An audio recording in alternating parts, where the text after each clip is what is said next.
ಈ ಕ್ಷಣ ಚುನಾವಣೆ ಏನಾದರೂ ನಡೆದ್ರೆ ಎನ್ಡಿಎಗೆ ಈಗಿರೋದಕ್ಕಿಂತಲೂ ಹೆಚ್ಚಿನ ಸ್ಥಾನ ದೊರಕುತ್ತೆ. ಇಂಡಿಯಾ ಟುಡೆಯ mood of the nation survey ಬಿಚ್ಚಿಟ್ಟ ಸತ್ಯ ಏನು? ಮೋಹನ್ ಭಾಗವತ್ ಅವರ ಈ ಮಾತು ಟೂಲ್ ಕಿಟ್ಗಳ ಬಾಯಿ ಮುಚ್ಚಿಸಿದೆ. 75 ವರ್ಷ ತುಂಬಿದ ಮೇಲೂ ಪ್ರಧಾನಿ ನರೇಂದ್ರ ಮೋದಿ ಅಧಿಕಾರದಲ್ಲಿ ಮುಂದುವರಿಬಹುದು ಅನ್ನುವ ಸೂಚನೆಯನ್ನ ಮೋಹನ್ ಭಾಗವತ್ ನೀಡಿದ್ದಾರೆ. 2024ರ ಚುನಾವಣೆಯಿಂದ ಇಲ್ಲಿವರೆಗೂ ಪ್ರಧಾನಿ ನರೇಂದ್ರ ಮೋದಿ ಅವರ ಪಾಪ್ಯುಲಾರಿಟಿ ಜಾಸ್ತಿನೇ ಆಗಿದೆ. ನಮಸ್ಕಾರ.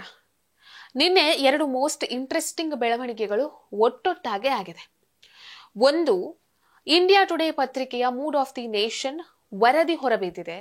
ಇನ್ನೊಂದು, RSS ನ ಮುಖ್ಯಸ್ಥ ಮೋಹನ್ ಭಾಗವತ್ ಅವರು ಒಂದು ಹೇಳಿಕೆಯನ್ನ ನೀಡಿದ್ದಾರೆ. ಮೋಹನ್ ಭಾಗವತ್ ಅವರು ಏನ್ ಹೇಳಿದ್ರು ಅಂದ್ರೆ, 75 ವರ್ಷ ಆದ್ಮೇಲೆ ನಾನು ನಿವೃತ್ತಿ ಆಗ್ತೀನಿ ಅಂತ ನಾನು ಹೇಳಲೇ ಇಲ್ಲ ಅಂತ ಈ ಹಿಂದೆ ಅವರು ನೀಡಿದ್ದಂತಹ ಒಂದು ಹೇಳಿಕೆಗೆ ಸ್ಪಷ್ಟೀಕರಣವನ್ನ ನೀಡಿದ್ರು. ಮೋಹನ್ ಭಾಗವತ್ ಅವರ ಹೇಳಿಕೆಯ ಬೆನ್ನಲ್ಲೇ ಇಂಡಿಯಾ ಟುಡೇ ಪತ್ರಿಕೆಯ ಮೂಡ್ ಆಫ್ ದಿ ನೇಷನ್ ವರದಿ ಹೊರಬಿದ್ದಿದೆ. ಈ ವರದಿಯ ಪ್ರಕಾರ ಈಗ ಈ ಕ್ಷಣ ಏನಾದ್ರೂ ಚುನಾವಣೆ ನಡೆದ್ರೆ ಅದರಲ್ಲಿ ಪ್ರಧಾನಿ ಮೋದಿ ನಾಯಕತ್ವದ ಎನ್ಡಿಎಗೆ ಈಗಿರೋದಕ್ಕಿಂತಲೂ ಹೆಚ್ಚಿನ ಸ್ಥಾನ ದೊರಕುತ್ತೆ, 324 ಸೀಟ್ ಲಭಿಸುತ್ತೆ ಅಂತ ಹೇಳಿದೆ. ಸೊ ಇವೆರಡೂ ಒಂದಕ್ಕೊಂದು ಪೂರಕವಾಗಿದೆ. ಯಾಕಂತ ಹೇಳಿದ್ರೆ ಈ ವರದಿಯ ಪ್ರಕಾರ ಪ್ರಧಾನಿ ನರೇಂದ್ರ ಮೋದಿ ಅವರು ಇನ್ನೂ ಕೂಡ ಪ್ರಶ್ನಾತೀತ ನಾಯಕರಾಗಿಯೇ ಉಳ್ಕೊಂಡಿದ್ದಾರೆ. ಇದು ಯಾಕೆ ಬಹಳ ಇಂಪಾರ್ಟೆಂಟ್ ಆಗುತ್ತೆ ಅಂದ್ರೆ, 75 ವರ್ಷ ಆದ ಮೇಲೆ ಪ್ರಧಾನಿ ನರೇಂದ್ರ ಮೋದಿ ಅವರನ್ನ ಕೆಳಗಿಳಿಸ್ತಾರೆ, ಅವರು ನಿವೃತ್ತಿ ಹೊಂದ್ತಾರೆ.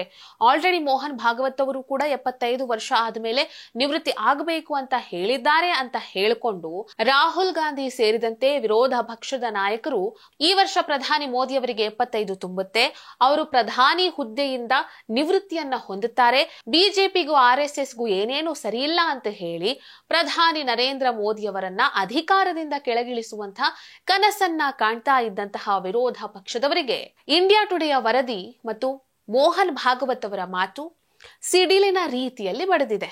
ಅಷ್ಟಕ್ಕೂ ವಿಷಯ ಏನಂದ್ರೆ, ಮೋಹನ್ ಭಾಗವತ್ ಅವರು RSSಗೆ 100 ವರ್ಷ ತುಂಬುತ್ತಿರುವ ಸಂದರ್ಭದಲ್ಲಿ ಸಂವಾದ ಕಾರ್ಯಕ್ರಮವೊಂದರಲ್ಲಿ ಅನೇಕ ವಿಷಯಗಳ ಬಗ್ಗೆ ಮಾತನಾಡ್ತಾ ಈ ನಿವೃತ್ತಿಯ ವಿಷಯದ ಬಗ್ಗೆನೂ ಪ್ರಸ್ತಾಪ ಮಾಡ್ತಾರೆ. 75 ವರ್ಷ ಆದಾಗ ನಿವೃತ್ತಿ ಆಗಬೇಕು, ನಾನು ನಿವೃತ್ತಿ ಆಗ್ತೀನಿ ಅಂತ ನಾನು ಹೇಳಲಿಲ್ಲ. ನಾನು ಹೇಳಿದಂತಹ ಮಾತುಗಳು ಬೇರೆಯದ್ದೇ ಅರ್ಥಗಳನ್ನ ಕಲ್ಪಿಸಿಕೊಟ್ಟಿದೆ. ನಾನ್ ನಿವೃತ್ತಿ ಆಗ್ತೀನಿ ಅಂತ ಹೇಳಲಿಲ್ಲ, ಬೇರೆಯವರನ್ನು ನಿವೃತ್ತಿ ಆಗಿ ಅಂತ ನಾನು ಹೇಳಲಿಲ್ಲ ಅಂತ ಹೇಳುವ ಮೂಲಕ ಪರೋಕ್ಷವಾಗಿ ನರೇಂದ್ರ ಮೋದಿ ಅವರು 75 ವರ್ಷ ತುಂಬಿದ ಮೇಲೂ ಅಧಿಕಾರದಲ್ಲಿ ಮುಂದುವರಿಬಹುದು ಅನ್ನುವಂತಹ ಸೂಚನೆಯನ್ನ ಮೋಹನ್ ಭಾಗವತ್ ಅವರು ನೀಡಿದ್ದಾರೆ. ಸೊ ಮೋಹನ್ ಭಾಗವತ್ ಅವರೇ ಹೇಳಿದ್ರು 75 ವರ್ಷ ಆದ್ಮೇಲೆ ಅಧಿಕಾರದಿಂದ ನಿವೃತ್ತಿ ಹೊಂದಬೇಕಂತೆ. ಅವರು ಹೇಳಿರೋದು ನರೇಂದ್ರ ಮೋದಿ ಅವರಿಗೇನೆ. ಸೊ ಈ ವರ್ಷ ನರೇಂದ್ರ ಮೋದಿ ಅವರಿಗೆ 75 ವರ್ಷ ತುಂಬುತ್ತೆ, ಅವರು ಅಧಿಕಾರದಿಂದ ಕೆಳಗಿಳಿಬೇಕು ಅಂತ ಮೋಹನ್ ಭಾಗವತ್ ಅವರೇ ಹೇಳಿದ್ದಾರೆ ಅಂತ ಹೇಳಿಕೊಂಡು ಬಾಯ್ ಬಡ್ಕೊಳ್ತಾ ಇದ್ದಂತಹ ವಿರೋಧ ಪಕ್ಷದವರು ಈಗ ಬಾಯಿ ಮುಚ್ಚಿಕೊಂಡಿರುವಂತಹ ಸಮಯ ಬಂದಿದೆ. ಯಾಕಂದ್ರೆ ಮೋದಿ ಅವರು ಅಧಿಕಾರದಿಂದ ಕೆಳಗಿಳಿಯುವಂತಹ ಸಮಯ ಬಂದಿಲ್ಲ. ಇದನ್ನ ನಾನ್ ಹೇಳ್ತಿಲ್ಲ, ಇಂಡಿಯಾ ಟುಡೆಯ mood of the nation survey ಹೇಳ್ತಿದೆ.